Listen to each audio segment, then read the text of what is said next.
Shop now at the Home Depot and get up to 35% off select appliances. Plus, save up to an extra $400 on select appliances like Frigidaire. From the stainless steel French door refrigerator with crisp steel drawers to keep produce fresh longer, to the 5-burner electric range that lets you cook more at once and get meals on the table faster. Right now, get up to 35% off select appliances like Frigidaire. The Home Depot. How doers get more done. Pricing valid January 9th through January 29th. U.S. only. See store online for details and minimum purchase required. Welcome to Mind Love, episode 92. Today's episode is all about giving back, taking action, and finding meaning. Can I actually make any sort of difference? And it was strange because the foundation was doing great things, and yet I was still struggling with this concept of, can one person make a difference? When I got on the plane and was able to get on one of the first planes out of Nepal, I really began to think about what my privilege in my life has afforded me and whether or not I could potentially find the strength in me that I witnessed. Was I going to shy away from that, or was I going to dig down and find my own strength?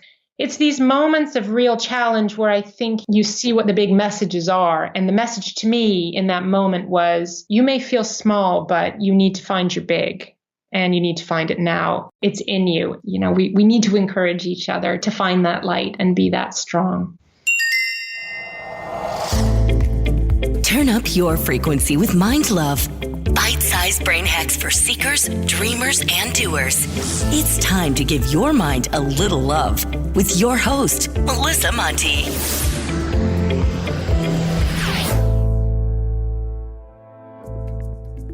Hi, friends and wild people. First off, I want to give a shout out to Erin Langerfeld. She left such a kind review that totally made my week.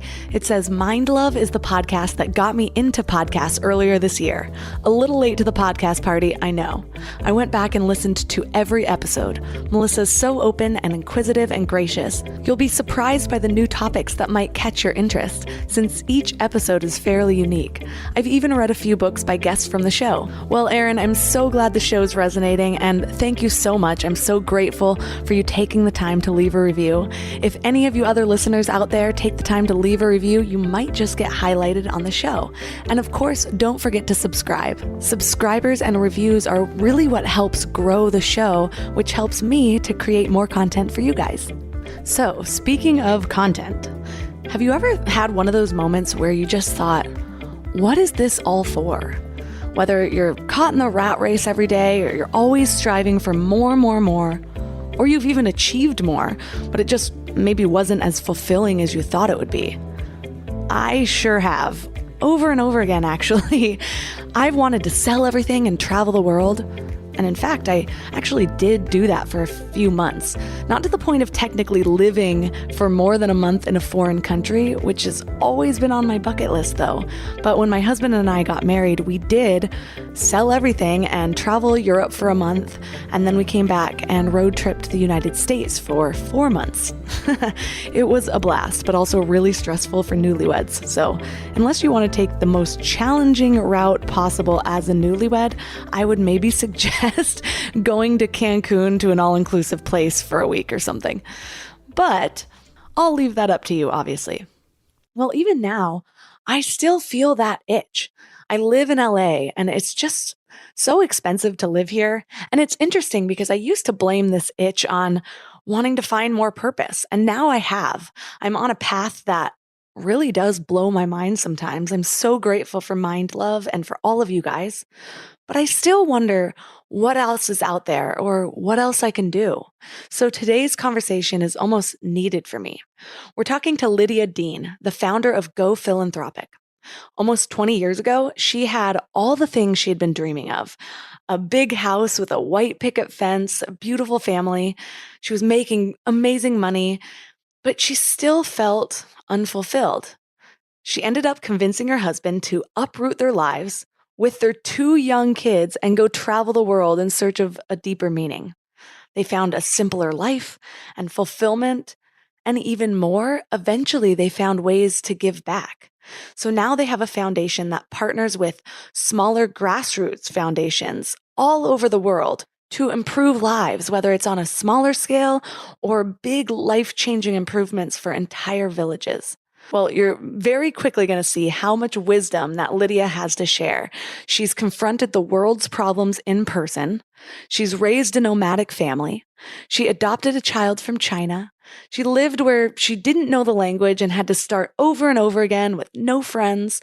And through all of that, she learned a ton, including how important it is to highlight how similar we are by highlighting our humanity, but also the importance of acknowledging our differences. We cover a lot of grounds in this episode, from stepping out of our comfort zones, raising a nomadic family, and the importance of learning to really instill everyday philanthropy into our lives. So 3 key things we will learn are how to break free from the norms and follow your inner voice, the ways we can address our own search for deeper meaning and fulfillment, and how we can each play an active role in global issues, not just by giving money, but in sharing our time and our hearts. Real quick, have you signed up for the Morning Mind Love yet? Sometimes waking up on the right side of the bed can be a little difficult.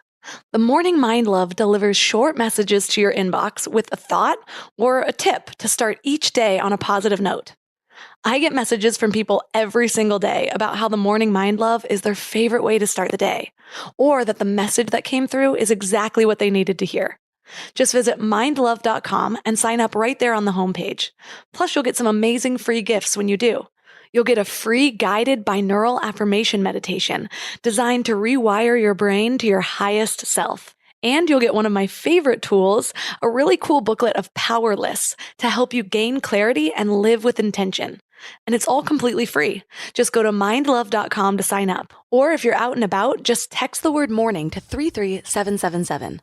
That's morning to 33777. And now let's welcome Lydia Dean to the show.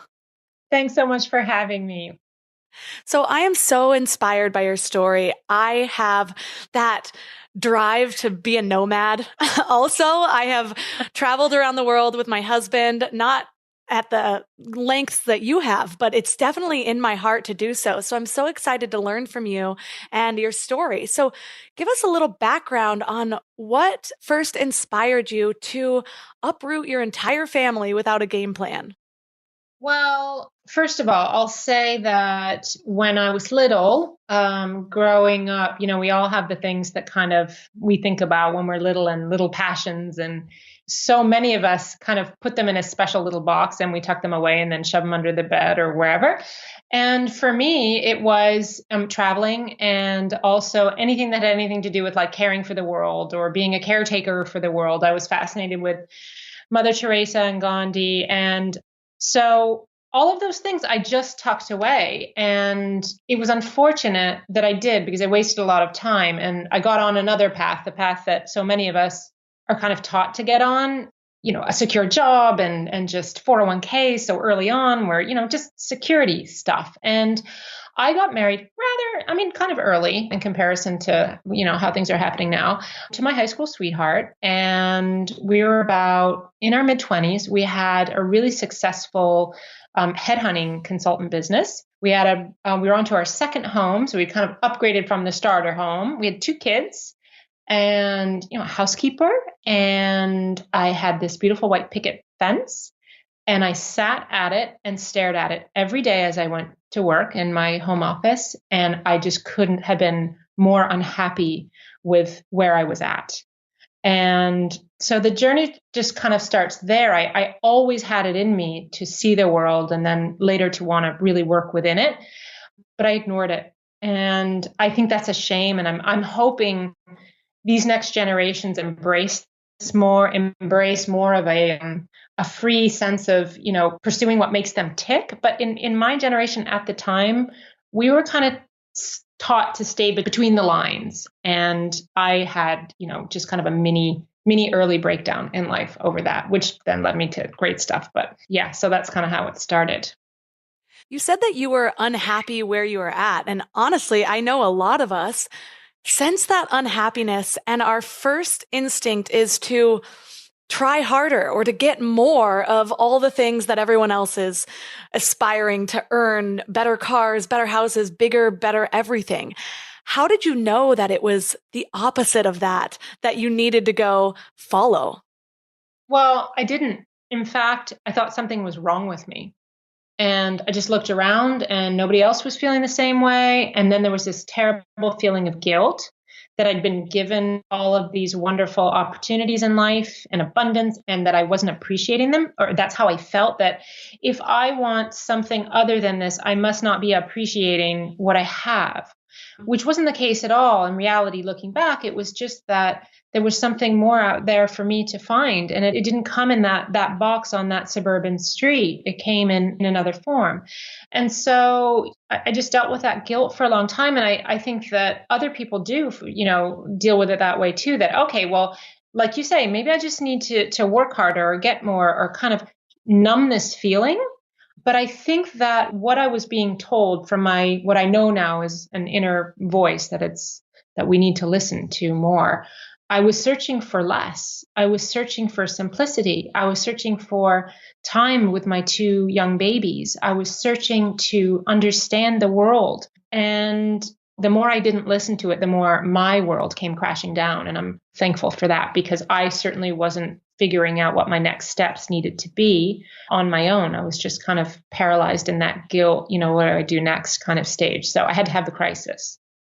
So you couldn't just have this crisis on your own and make a decision just for yourself. You did have a family and a husband. What was it like getting them on board? I mean, the young ones were young, so they had to be on board, but what was it like getting your husband on board with that? Well, not easy, because I didn't know what I was searching for. Now, also clear, I look back, I was searching for my purpose. I was searching for meaning. I was searching to get out from this construct that didn't feel right. But back then I didn't know what it was. I just knew I was unhappy and I wanted to get out. And he knew I was really unhappy. And he was really supportive in that sense. He said, okay, well, why don't you stop working, for starters? Embrace motherhood. Bring the kids home from preschool that they had been in since 6 weeks old. And so he knew that was a good step. So that was my first step, was to stop that noise of, work and this juggle between young mother and professional life, because that's a tremendous struggle. And I know a lot of people can relate to that. You just never feel like you are in the right spot. You're just split in half. So I did that, and it was a beautiful moment, uncomfortable because I was underconfident as a mother.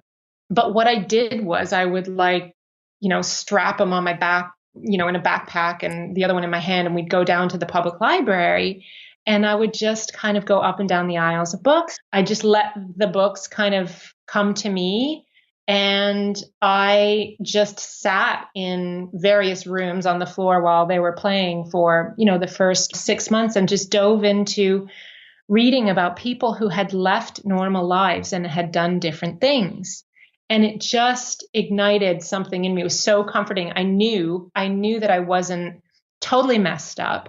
And I know that actually putting this together right now, which is really weird, the fact that I've since written a book, and I know that it's brought comfort to other people that felt so out of place and so lost. But I found that first step in books. And then he said, okay, why don't we go away to Costa Rica for a few weeks? And he brought his business with him so he could work. And, he knew I needed some level of foreign kind of jump somewhere. And we did that. But it was a Band-Aid. It wasn't a place I was looking for. It was something much, much more fundamental. So when we got back from that trip, I really kind of pushed the envelope a little too hard and was like, I don't really want this life that we've created. And I admitted in the book, there was one very big piece of furniture that flipped upside down because he was not so happy that I was undermining everything that, you're supposed to want. But yeah, no, it calmed down, and we came to a conclusion that we would risk what we had built to find what could be more.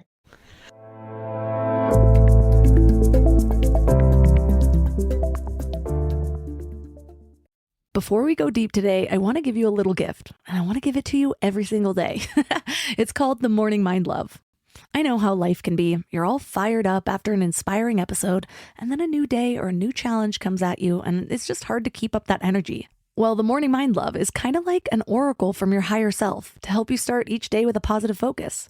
Plus, when you sign up, you get 2 free gifts, a 30-minute binaural meditation and 30 days of journaling prompts to help you remember who you truly are. And it's all completely free. So join over 9,000 people and go to mindlove.com to sign up or text the word morning to 33777. You know what I love about the start of a new year? It's kind of like opening a fresh notebook. 365 blank pages just waiting to be filled with your story. But sometimes we get stuck trying to write that story alone.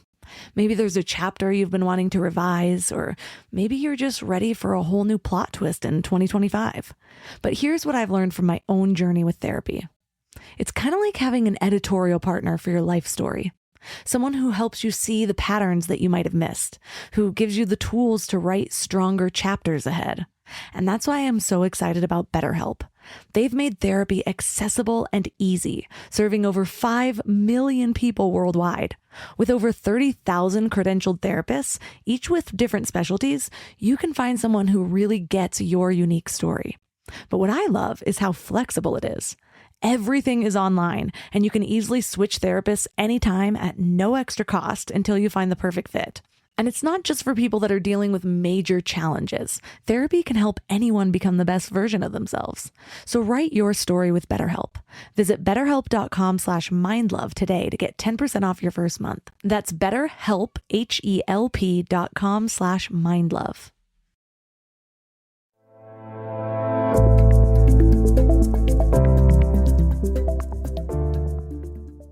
So I'm curious about the evolution of that desire that you felt pulled towards, because at first you thought you were looking for a place.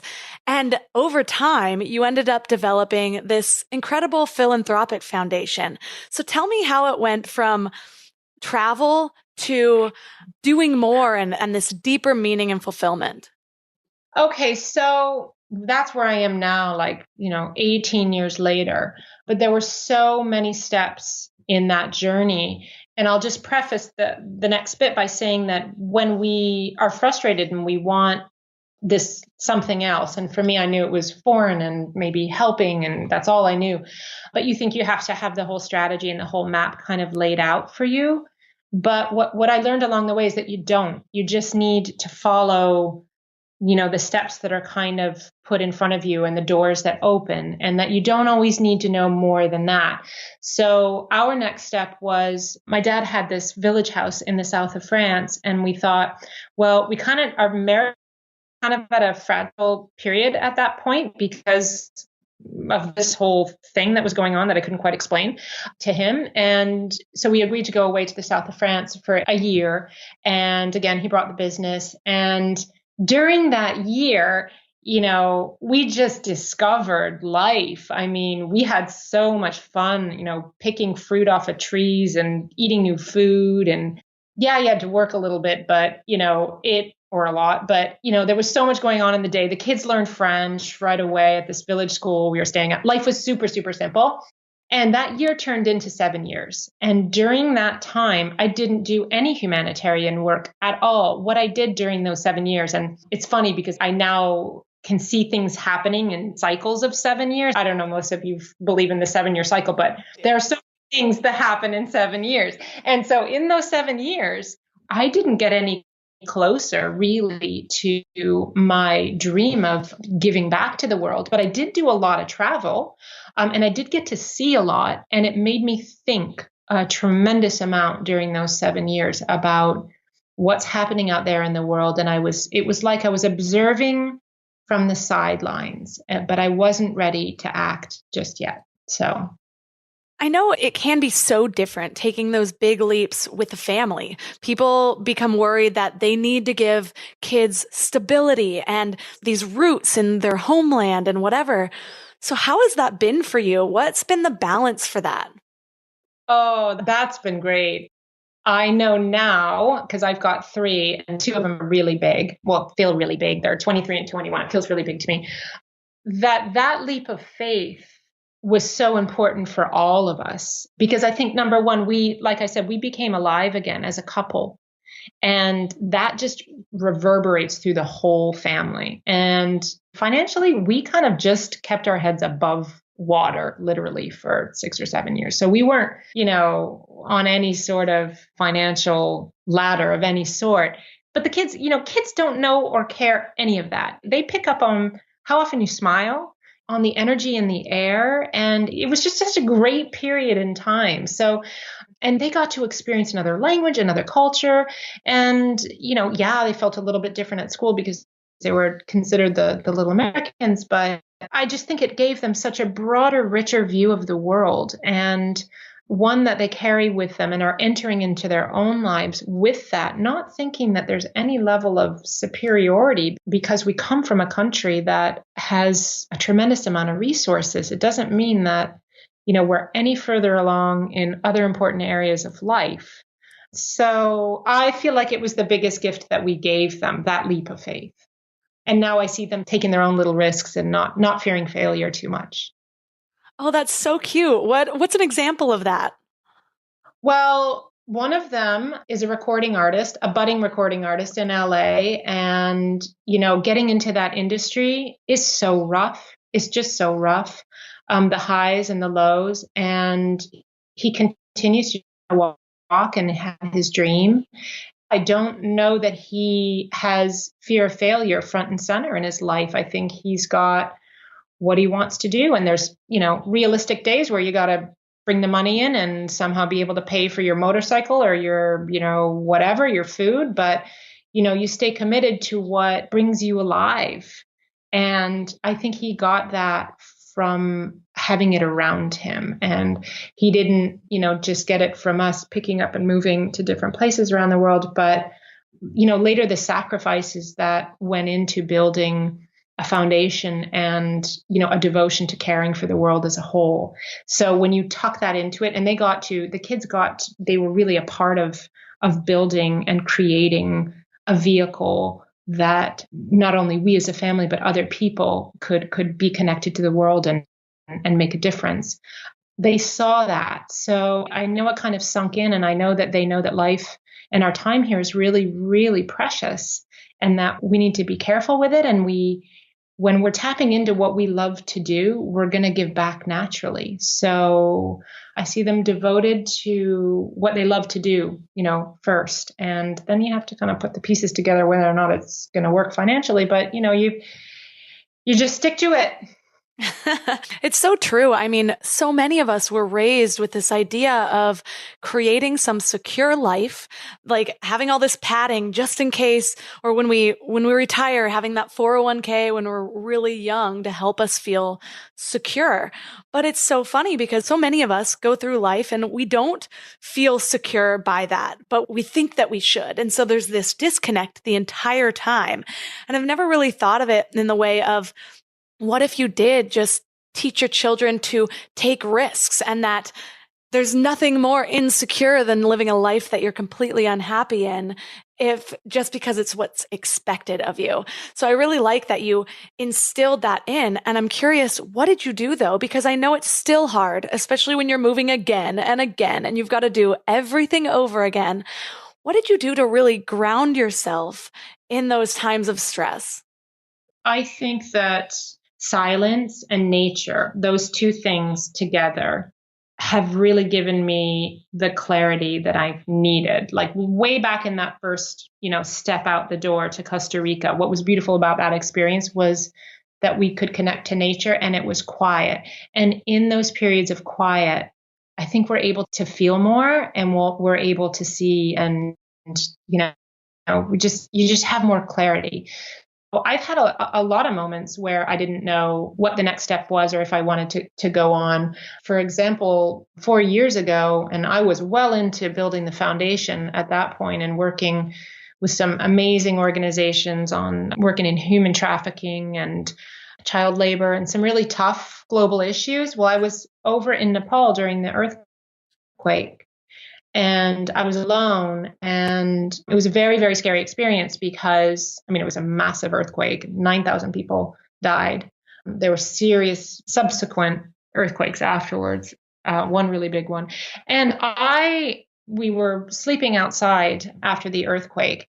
And I just remember having my body on the earth and feeling the tremors over and over, the aftershocks over and over and over again, and not knowing what was happening around me and just the grief that you could feel around. And I thought, I'm alone here. I'm away from my family. I'm far. I'm in a difficult situation that I can't fix. I can't make anything better here with this situation. And I just felt very small and very scared and very insignificant. And I just wanted to stop doing what I was doing because I thought, what could I possibly do to make this situation any better? And I just thought, I'd just throw the towel in. This is it. I've put my time in. But I didn't. Gosh, that must have been terrifying. I mean, even little earthquakes for me, I'm like, oh my gosh, there's one. And to be in a whole nother country where who knows how people would even go about looking for you, or if it would be the same as if something happened where you're from. That's so scary. Yeah, it really was. And it was a big turning point for me. And it made me really think about what our role is. And, I think up until that point, in all the work that we'd done at GoPhilanthropic, which is really, we work, just to back up a little bit, we work with really small grassroots organizations around the world, and we partner with them, and we don't come in assuming that we have any solution. We come in providing funding, but not ad infinitum. We provide support in all sorts of ways if they need help with building stronger organizations and just becoming more self-reliant. In the years of building the foundation and seeing so many people work so courageously in such difficult areas and conditions, I was constantly humbled by what they do. And so we help to provide a voice for them and more exposure, because many wonderful organizations are so cut off from any sort of international exposure. And they're doing what we call the heavy lifting out there, and nobody even knows they're doing it. But I kind of continued to carry this weight of responsibility for all of the wonderful people and programs that we were working with. It was kind of this constant feeling that, how are we really going to help? I mean, I knew that we were able to channel some important funding and doing all sorts of things. But like me personally was feeling as though, can I really personally make a difference? Can I actually make any sort of difference? And it was strange because the foundation was doing great things, yet I was still struggling with this concept of, can one person make a difference, and a small difference? And so when I got on the plane and was able to get on one of the first planes out of Nepal, I really began to think about what my privilege in my life has afforded me, and whether I was just going to not continue doing what I was doing, or whether or not I could potentially find the strength in me that I witnessed, and I witness on a day in and day out basis within the programs and the people who are dealing with tough things around the world. Was I going to shy away from that? Or was I going to dig down and find my own strength? And that maybe there was something to do with that. And I remember connecting in Amsterdam, and I was like a terrible wreck. I suffered from PTSD for at least 18 months later. But in that moment, I'm sure I was still in shock. And it just kicked in. I knew that I had an opportunity to fundraise in the early days. I knew that probably I'd be one of the first landing in Los Angeles who had come out of the earthquake with real news about what it was and what had happened and the need. And, we've got to bond and get our resources going. And so within a couple of hours of being home, I was on the local news and doing what I could to get the resources where they needed to go. So it's these moments of real challenge where I think you see what the big messages are. And the message to me in that moment was, you may feel small, but you need to find your big, and you need to find it now. And, it's in you. And that has been a bit of a game changer, because now it's interesting to see it in other people, their desire to want to find their big too. And we shy away from that. We really do. And there's, we need to encourage each other to find that light and be that strong.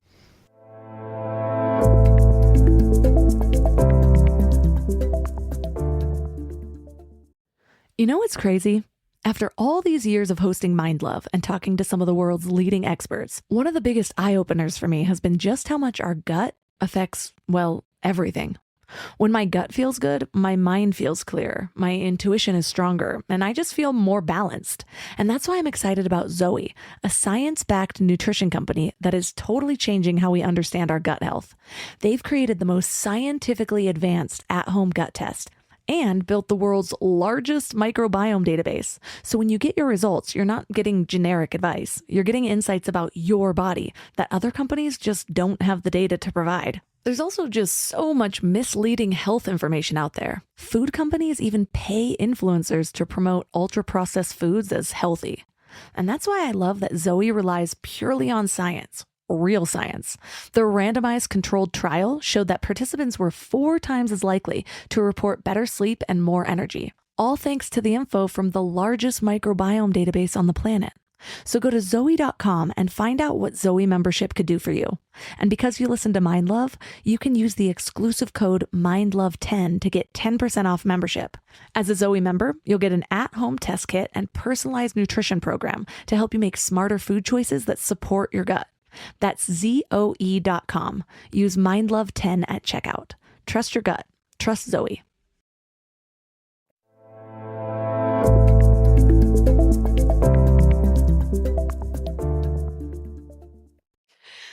I know a lot of people can relate to that idea of, well, is my $5 going to make a difference? Is my hour helping here going to really make a difference? And I felt that too. So how is it different though when you're giving money, sometimes you don't see that direct connection of what you're doing. But a lot of times you're out there on the front lines of these global issues. Has that created a sort of connection with the work that you are able to do or the impact that you're able to see? Well, I can tell you, first of all, that every $5, every dollar, every cent makes a difference, because when you accumulate that, it gets bigger and it goes a long way. But I honestly, taking the money aside, our desire to want to do something good and us taking some sort of action to do that goes far in like the universe, if you believe in that type of thing, that energy that's in you that says, I want to, you're at the grocery store, I'll put in my extra couple dollars, or I'll do this, or I'll do that. Big, small, large, medium, whatever size it is, that's something that's in you that's being sent out into the world. And that's a beautiful thing. And I don't like to measure that at all in terms of size of a contribution. I do think something very, very special happens when we are able to experience it in person, and when we're able to see just how far that $5, $10, $100, $1,000 goes in the lives, of people who don't have access to the very, very basics. So we have a philanthropic travel company, and we basically take people around the world and we provide the opportunity to sit and listen to the people who are taking the lead in their communities to ensure that people do have access to the basics. And it's amazing to hear from them. Again, going back to understanding this special kind of courage that they have to do what they do. It's amazing to see what they do with so little. And, once you see it in person, then you really feel some of our differences because of our economic situations. You see them melting away and you actually feel a part of humanity. And I think that's a really powerful moment. And in that moment, you think, well, what can I do now? And again, we don't need to know what that is. Once we feel it, I think we just let it unfold. We've been able to see that happen with so many people because we take them to the doorsteps of these wonderful organizations quietly doing such great work. So it's all about kind of learning first and opening up. And then the steps that we take after are very personal, and it just kind of unfolds in so many different ways for different people, but something always happens. So I hope I answered your question. Yeah, it's fascinating.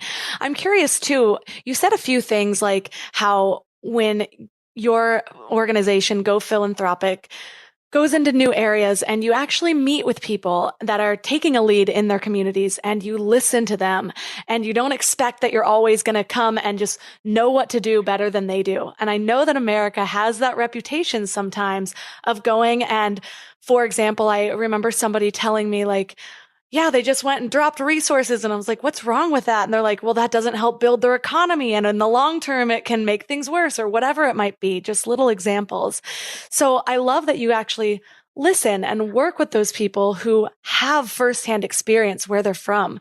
Can you give me an example of a time where listening to a leader in a community or to somebody who was already living there changed your mindset of what you initially thought you were going to do to help?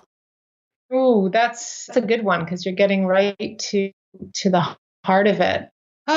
We've always listened first. So thankfully, we don't have too many situations where we're kind of putting our ideas and our thoughts first. I got the opportunity to go to India and meet with a woman who works in the brickyards where children are forced into child labor.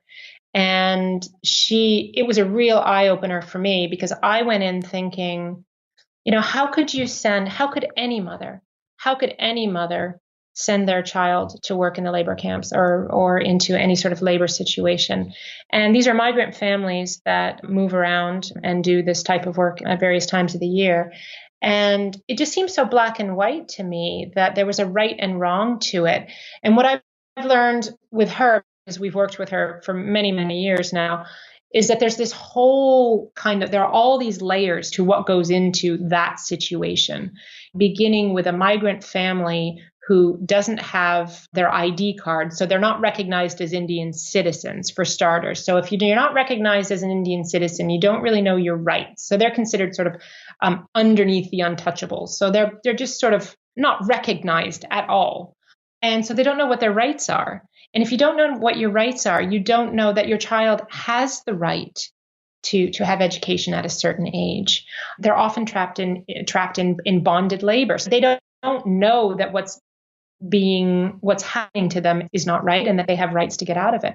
And of course, within that, you have the family system where a woman is far from being empowered. I mean, she doesn't have a say, and there's a lot of abuse. So, and this is, taking a layer of society that is ignored, is marginalized, is treated, not like human beings. So for me to come in on that day and say, how could you send your child in to make bricks when they should be at school, is just so naive. And when you learn about all the different variables that go into that situation, and then all the different variables that have to come into play to make it better. And it's not just, some donor from the US coming down and writing a check for $20,000 or $5,000 or whatever to rescue them from the brickyards. You have to work at the government level, and you have to work with the brickyard managers, and you have to work with the family. And it's very, very complex. Everybody has to do their part. So we're much better off as outsiders coming in and sitting and listening and learning and allowing the Honorata Bosle, and she's the one who's heading this program up, to know what best steps to take. And so you're quickly humbled because there's just no way you could know what's going on nor how to fix it. I remember years ago learning that the Hershey's and Mars companies use child labor to create their products. And so it was one of the first things that I was like, I'm a huge chocolate addict. I love chocolate. Now I'm vegan, so it's vegan chocolate. But that was the first thing. It was a big deal for me to cut that off because I was still eating dairy chocolate. And somebody told me, yeah, but here's the thing. In those countries, children need to work. They don't really understand a different way. They're bringing money to their families. And I honestly didn't know what to say to that. It's like, well, if that is how that economy works, or what am I doing boycotting their only source of funds for their family? Like somebody who's actually been there and seen these problems firsthand, what do you do in a situation like that seems unsolvable? Do you boycott the company or do you continue to support? Well, I think we all have to make personal choices in our days. Now we have a responsibility to make those choices, be it, single-use plastic or knowing that, where our clothes are being made. If we are in the know, then we have to, I feel that we have a responsibility to make those choices in our day. But, in terms of understanding what's happening, say, in child labor or human trafficking and all the kind of deep and complex layers that go into that situation, I think that we have to help to provide those who are closest to the problems and working at that grassroots, we have to allow them space to voice what they know.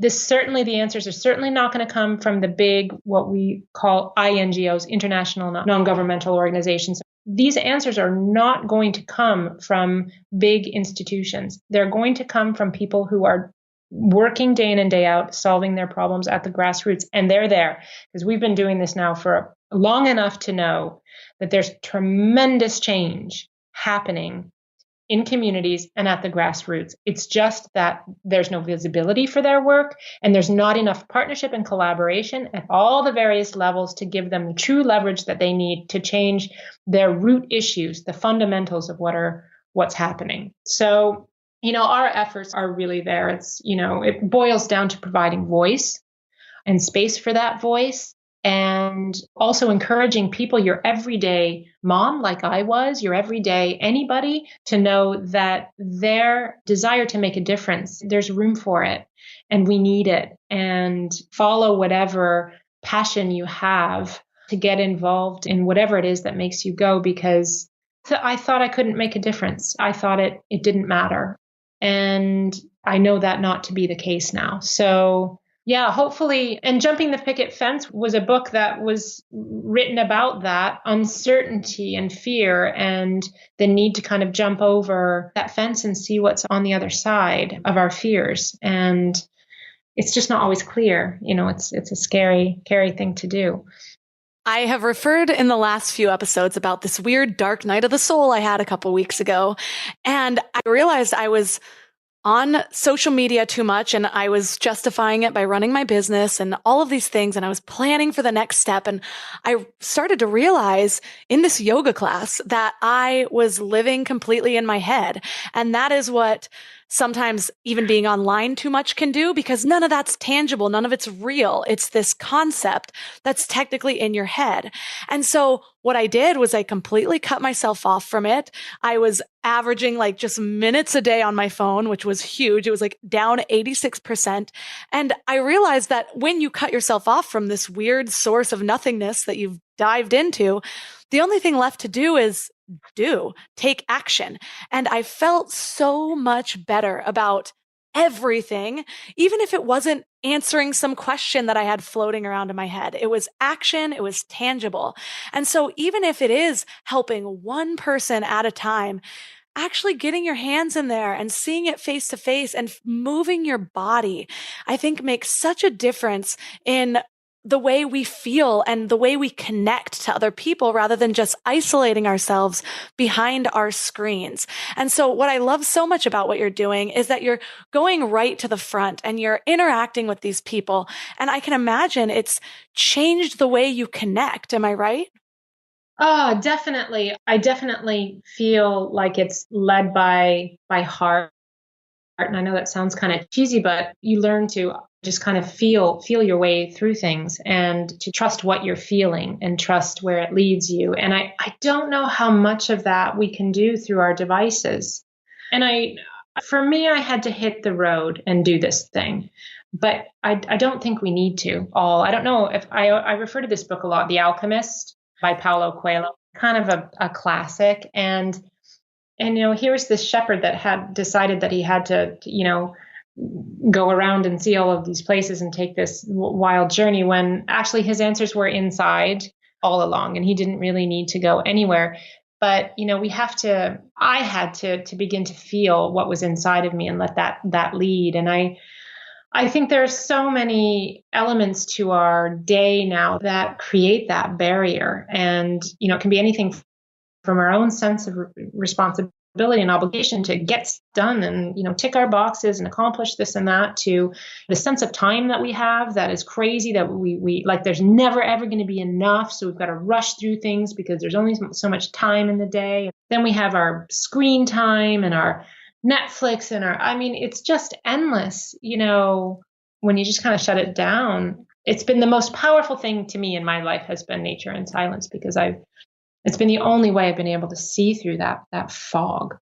It makes perfect sense because, I mean, with our devices and everything that, like I said, it's all in our heads. And one key phrase that you said is you had to feel certain things in your body, and to find that stillness and that nature. When you're in nature, you're just connected to life. It's life and you. And so instead of all these voices that are chattering us through our news feeds, we can actually feel what our body is trying to tell us. And how are you going to listen to your body if you're not living in your body and you're living in your head instead? And so I love that. And I'm curious though, you have made a lot of these connections with what you've learned. And you said even in The Alchemist, how everything was inside of him. And so maybe he didn't need to go anywhere. But would he have even understood that that was already inside of him if he didn't take that adventure? And so with having to write a book and all of that, you've had to process in a different way that maybe other people would about all your experiences. And even more so, you've been guiding your children through this. So whereas you might be kind of dealing with things as it comes, how have you been explaining to your children the deeper meaning of all of this and helping them through the tough times of being a nomadic family?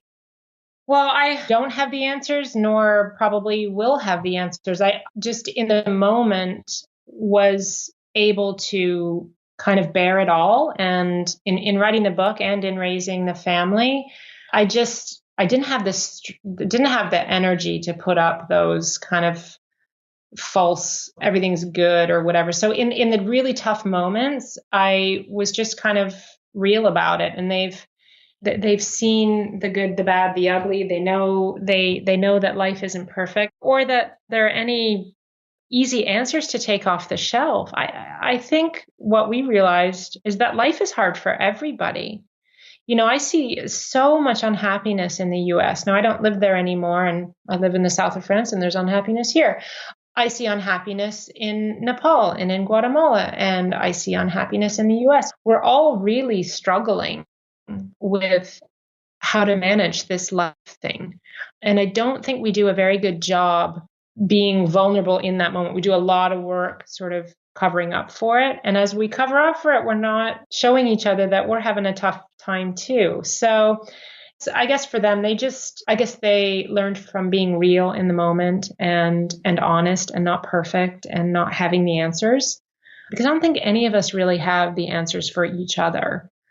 Going back to sort of, looking inside, I have found my answers there. And when we work with communities around the world now, we don't assume we're bringing those answers. We're assuming that they are finding their answers there, and that we can stand by and be partners in that, but that we can't be responsible for fixing it, nor we just don't. We don't have the privilege of understanding, how we could fix that. But that doesn't mean we shouldn't act. It doesn't mean we shouldn't act. It's just that we've got to do ourselves. We've got to really do our work on ourselves. And then I think we'll be better at helping each other through those challenges. But yeah, vulnerability has played a really, really big role in my life, and isn't always a fun place to be, but has helped a lot to just, risk it and, bear all. So being a transplant in so many different areas, and even you along the way, which we didn't even touch on, you adopted your third child from China. And so what has it been like to immerse yourself in all of these different cultures? Has it changed the way that you view humanity, and how so? Yeah, it has. It's just given me a broader spectrum. I think ultimately we're very, very much the same on the interior, but that our differences are really important. So, and I'll use the example of Isabel, our daughter, who's now 14 from China. We're going through some difficult times, and we were getting some help from a therapist. And she brought up, well, how does it feel to be in a family where you're a different race? And what do your parents say about that? And she said something about us telling her that And I confirmed this, that it didn't matter what the color of our skin was. It just didn't. We're all the same inside. We have a heart and feelings. And, when you break it all down, we're all the same. And this therapist said to me, do you understand how much you're minimizing what she's feeling by saying that? Consider what you're saying. And I thought, how could that be taken negatively? And I was really had a tough time with this for several days after, moving it around in my mind. What did that mean? And, as much as I wanted Isabel to feel very, very much a part of our family, while I was kind of ignoring the fact that, and accepting and honoring the fact that she is different. She's Asian. We're not. That's a fact. And the more we try and kind of ignore that, or try and, not recognize that difference, maybe the more, we're feeding that sense of not belonging. So what I've learned about humanity and having all of this really, really precious and unique experience is that we're all very much the same, but we're different. And that beautiful balance of recognizing the two. It's not just one, and it's not the other. We can't just highlight our differences and not feel our collective humanity. And we can't just feel all together and not honor our differences. And I've lived that in our home life, and, have spent probably too many years want her to just tuck her in and make her feel just all the same, when she might be saying, hey, let's chat about me being Asian. And it's important. I get that, because I remember one time hearing somebody say, I don't see color. And an African-American friend saying, well, that's not fair. They were almost offended by it. And I was like, how can you be offended by that? I see the intention behind what those words were. But then I'm going to break it down to something so dumb and maybe not even the same. But I know the times where I might be stressed out or upset over something that my husband doesn't understand. And if he answers no, everything's fine, he thinks that's going to make me feel better. Everything is fine, because it is, but my feelings don't feel validated in that moment. Instead, I want him to listen and be like, it's okay, you're crying, or whatever it might be, or it's okay. Just talk about what you're feeling. And so to give a voice to those differences and learn from the differences, and then also focus on the similarities, though, because I think we forget to do that so many times. And there's so much about America right now that is so divided. So I can see the learning in that experience for you. I also am wondering, when we are trying to go out and be active in the world and take an action, I think some of the hardest things for a lot of people are not knowing where to start. Example, my cousin was the one who kind of actually guided me onto the vegan journey, but she posts about different environmental things all the time. And she was angry about how many people are in uproar over the straw thing. And it's the straws are the least of our worries. Why is this the biggest thing everyone's talking about? And I remember saying, yeah, but it's the gateway drug to bigger giving. It's for the people that don't feel like they can do anything, but they're like, okay, maybe I can switch out my straws, And so what do you think is a good step for people who have no idea where to start, no idea which organizations are worth supporting, and, it's just overwhelming? Yeah. That's a super tough question and really important. Let's start with the fact that your cousin posted something, right? So she's passionate about something. She cares about it. She's thinking about it. She's taking a stand on it. And in her doing that, kind of sparked some thought or feeling in you. And it made you think, well, what about this? And what about that? And one thing leads to another. And you find your way to making some life choices about how you eat and how you want to interact with the world.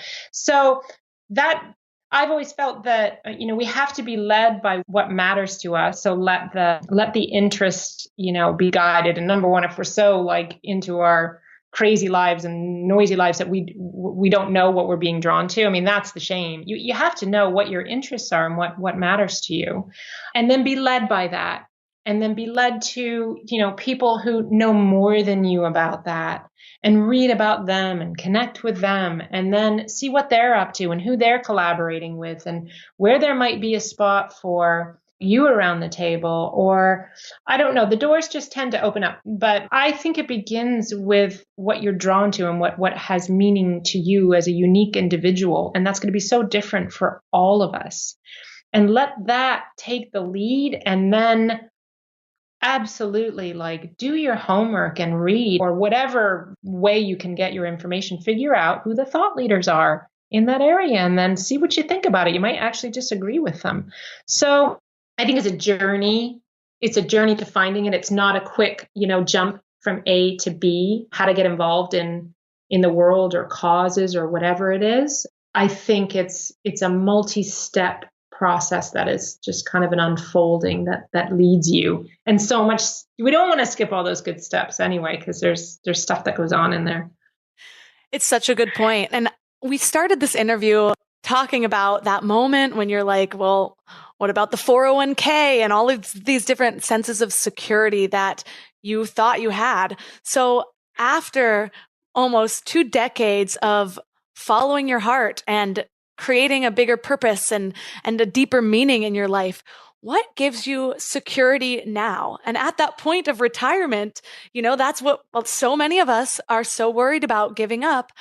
Do you have a path? Has something else unfolded for you where that's no longer a fear anymore? Yeah, actually, I'm at a unique kind of turning point where I'm really interested to see more. I want to write another book. I'm starting to write another book called The Other Side, because I feel as though we tend to just see what we see. And I think there's a lot more going on out there than we see. And it means a seeing beyond our eyes. It means a seeing from using all of our senses and maybe, our spirituality as well. So the whole security thing, I got to be honest, I would give it up to find truth in life. I just would. I mean, that's where I'm at. I'm hell-bent on seeing the truth and feeling the truth and sharing whatever it is that providing that light along the way. The security thing, I know it's very important, but I think there are bigger things at work. And I think that we have a terribly unbalanced world where resources are just, they're not balanced at all, and it's unfair. And I think we should be working more on balancing that out than on kind of creating our mountains of security for ourselves. So that's kind of where I'm at. Thank you so much for sharing your light and all of this inspiration. I know I already feel like I want to hang up and take action. So for people who are resonating with you and want to learn more about your organization and your book, where is the best place to connect with you online? The book can be found on Amazon, Kindle or book format. If you're interested in global issues, grassroots community issues around the world, you can check out GoPhilanthropic.org. If you want to travel with us in small groups to kind of really experience this firsthand, we have several trips throughout the year, and you can check that out at GoPhilanthropicTravel.com. And I have a website with the various activities that I'm involved with, GoPhil and writing and all that at LydiaDean.com. Yeah, and that should cover it. But yeah, invite anybody to come along with us as we do what we do. All of the links in this episode will be at mindlove.com/092. And I don't know about you, but I'm inspired to go out there and give my time. Those things really do make a difference. Every time I give my time or help somebody else, regardless of what's happening in my life, it usually takes so many of my troubles away. A few years ago, my husband and I were struggling to build businesses. It was right in the beginning of our marriage. He had a business. We were both young, trying to get this thing off the ground. And it just felt like we were hitting the grind every single day.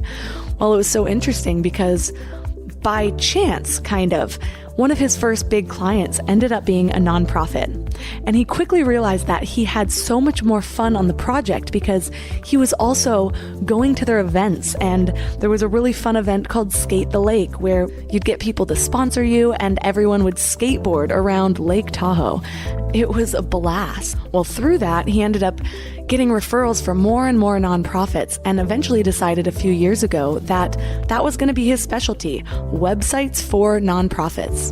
And even now, one of his favorite things to do is volunteer with this nonprofit called The Painted Turtle, where it's for kids with special needs and sometimes even their siblings, because a lot of times the siblings of kids with special needs don't get as much attention as a normal kid because their parents are wrapped up in their other child that needs, in their eyes, more attention.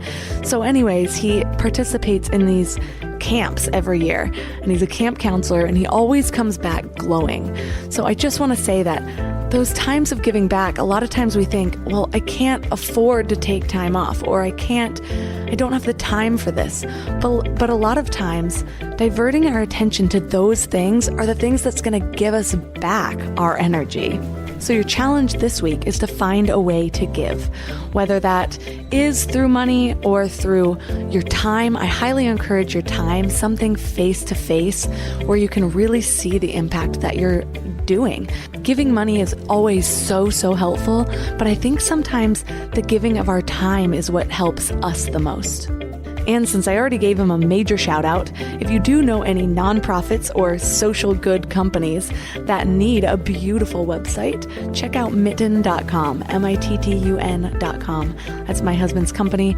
He's known for doing amazing, beautiful, gorgeous websites, and he's really fun to work with. And you'll be getting to know him a little bit more on episode 100. We've planned to have him on the show on episode 100 since I get so many of you asking about that. So I'm really excited to do that coming up. Anyways, I also wanted to remind you guys to connect with me on Instagram at mindlovemelissa. I've had a few of you reach out and ask me questions, and I've been kind of getting a kick out of sending video messages back. So be sure to follow me there, connect with me there, and other than that, leave a review and subscribe, and thanks for giving your mind and the world a little love today, and I'll see you next week. Thanks for tuning into Your Higher Frequency with Mind Love. Head to mindlove.com for a